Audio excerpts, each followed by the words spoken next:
नमस्कार दोस्तों, कैसे हैं आप लोग। आशा करता हूं आप सभी अच्छे होंगे। तो आज हम निबंध जो है वो लिखने वाले हैं, जानने वाले हैं। ठीक है। और ये बीपीएससी मेंस को लेकर भी है, यूपीएससी के मेंस को लेकर भी है। और जे जो नए नए जो हमारे स्टूडेंट हैं या जो नए नए अभी निबंध शुरू कर रहे हैं लिखना, उनके लिए भी है, बिगिनर के लिए भी ये निबंध है। ठीक है। तो जो यूपीएससी में एक पूछा गया निबंध है, छप्पर मरम्मत करने का सही समय तभी होता है जब धूप खिली हो। इसी निबंध को हम लोग लिखने की कोशिश करेंगे। ठीक है। तो चलिए शुरू करते हैं। तो इस निबंध की शुरुआत जो मैंने है वो एक दोहे से की है कि बिना विचारे जो करे सो पाछे पछताए, काम बगैर आप नो जग में होते हंसाए।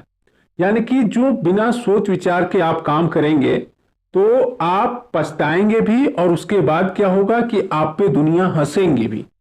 ठीक है। तो इसके बाद आप लिख सकते हैं इसे कि किसी भी काम को सफल करने के लिए लिया गया निर्णय में समय जो है वो अहम होती है। निर्णय और समय दो पहिए हैं जिन पे हम चल के कार्य सिद्धि तक पहुंच सकते हैं, यानी कि सफल कार्य को कर सकते हैं। हम सही समय पे सही निर्णय लें या तो कार्य सिद्धि होती है, परंतु सही समय पे गलत निर्णय लें या समय जो गलत समय पे अगर सही निर्णय लें तो हमें हमारे जो कार्य सिद्धि में है वो बाधा आ सकते हैं या हमारा कार्य जो है असफल हो सकता है। अब देखिए यहां पे पैराग्राफ हमने चेंज किया है, जिसमें कि हमने बात की है कि छप्पर का सांकेतिक अर्थ ये भी हो सकता है। ठीक है, क्योंकि आपको एग्जैक्ट नहीं पता कि जो एग्जामिनर है उनके दिमाग में छप्पर का अर्थ क्या है, लेकिन हम लोग इसी वजह से यहां पे सांकेतिक अर्थ कह के संबोधित करेंगे कि छप्पर का सांकेतिक अर्थ ये भी हो सकता है। जैसे छप्पर का संदर्भ उन चीजों में हो सकता है जो हमें सुरक्षा प्रदान करती हैं। वे सभी चीजों या व्यवस्थाएं जो हमारे लिए छप्पर ही होती हैं। इस लिहाजे से देश की सरकार, सिस्टम, कानून व्यवस्था, संविधान, सैन्य, पुलिस व्यवस्था आदि भी हमारे लिए छप्पर का काम करती हैं, जिनके कंधों पर प्रत्यक्ष या परोक्ष रूप से हमें मुसीबतों से बचाने का जिम्मा होता है। और इसी तरह से हम छप्पर की मरम्मत में मरम्मत का दो अर्थ यहां पे हो सकता है। पहला प्रत्यक्ष अर्थ, यानी कि हमारा छप्पर टूटा है, उससे जो है पानी टपक रहा है और हमें उसकी मरम्मत करनी चाहिए। दूसरा परोक्ष, यानी कि हमारी सरकार, हमारी सिस्टम, हमारा कानून या हमारी संविधान, हमारा पुलिस प्रशासन आदि किसी भी तरह की कमी को लूप होल भी मरम्मत करनी चाहिए।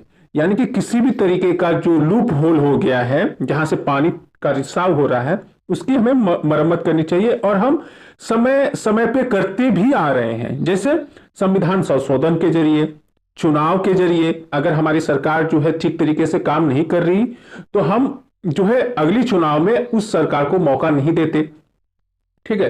कोई ऐसा संविधान जिसकी जो है अभी कोई ऐसा कानून जिसकी कि अभी हमें आधुनिक में जरूरत पड़ रही है तो हम संविधान में संशोधन भी कर सकते हैं। ठीक है। हम अपने सामाजिक कर्तव्यों के द्वारा उसका निर्वहन भी कर सकते हैं, अच्छे तरीके से यूटिलाइज भी कर सकते हैं।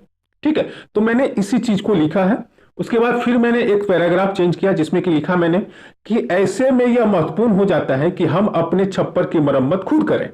लेकिन जैसे हमने ऊपर बात की कि कार्य सिद्धि के लिए समय का महत्व जो है देखा जा सकता है कि सही समय पर सही निर्णय न लेने पर असफलता हाथ लगना जो है वो स्वाभाविक है।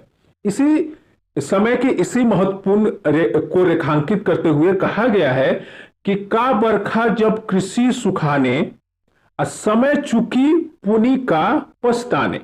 इसे आप और एक लिख सकते हैं कि अब पछतावत होत का जब चिड़िया चुग गई खेत। दोनों में समय के महत्वपूर्णता को जो है वो दिखाया गया है, दर्शाया गया है कि अगर हम जब सूखा पड़ जाए उसके बाद बारिश होने का कोई फायदा नहीं होता। जब जो है चिड़िया जब चुग जाती है दाने को, उसके बाद जो है हमें पछताने का कोई फायदा नहीं होता। तो इसी के बारे में हमने जो है फिर से एक इसमें जोड़ा कि जब धूप खिली हो तो हम सहज होकर छप्पर में गड़बड़ी को ठीक कर सकते हैं।